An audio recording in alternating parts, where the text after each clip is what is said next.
Dear future generations, I think I speak for the rest of us when I say, sorry. Sorry we left you with our mess of a planet.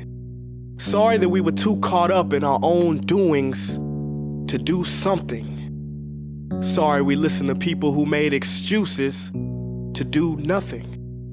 I hope you forgive us. We just didn't realize how special the earth was. Like a marriage gone wrong, we didn't know what we had until it was gone. For example, I'm guessing you probably know it as the Amazon desert, right?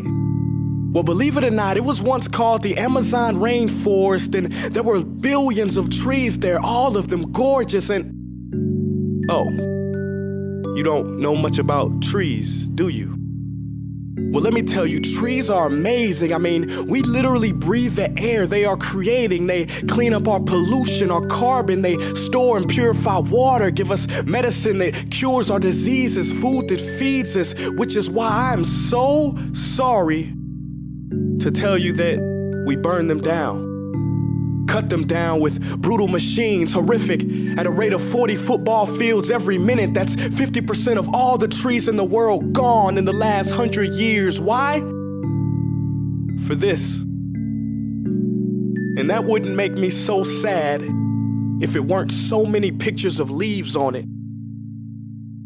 You know, when I was a child, I read how the Native Americans had such consideration for the planet that they felt responsible for how they left the land for the next 7 generations. Which brings me great sorrow, because most of us today don't even care about tomorrow. So I'm sorry. I'm sorry that we put profit above people, greed above need, the rule of gold above the golden rule. I'm sorry we use nature as a credit card with no spending limit, overdrafting animals to extinction, stealing your chance to ever see their uniqueness or become friends with them. Sorry we poison the ocean so much that you can't even swim in them. But most of all, I'm sorry about our mindset, 'cause we had the nerve to call this destruction progress. Hey, Fox News, if you don't think climate change is a threat, I dare you to interview the thousands of homeless people in Bangladesh. See, while you were in your penthouse nestled, their homes were literally washed away beneath their feet due to rising sea levels. And Sarah Palin, you said that you love the smell of fossil fuels. Well, I urge you to talk to the kids of Beijing who are forced to wear pollution masks just to go to school. See, you can ignore this, but the thing about truth is, it can be denied, not avoided. So I'm sorry, future generations. I'm sorry that our footprint became a sinkhole and not a garden. I'm sorry that we paid so much attention to ISIS and very little to how fast the ice is melting in the Arctic. I'm sorry we doomed you, and I'm sorry we couldn't find another planet in time to move to. You know what? Cut the beat. I'm not sorry.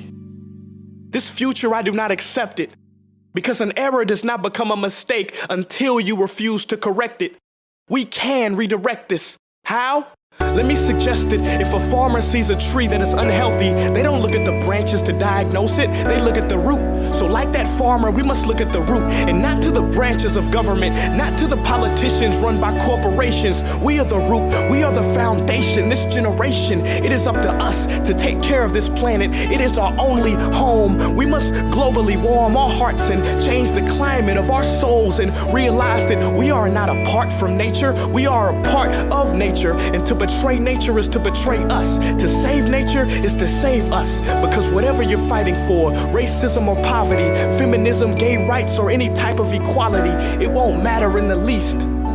Because if we don't all work together to save the environment, we will be equally extinct. Sorry.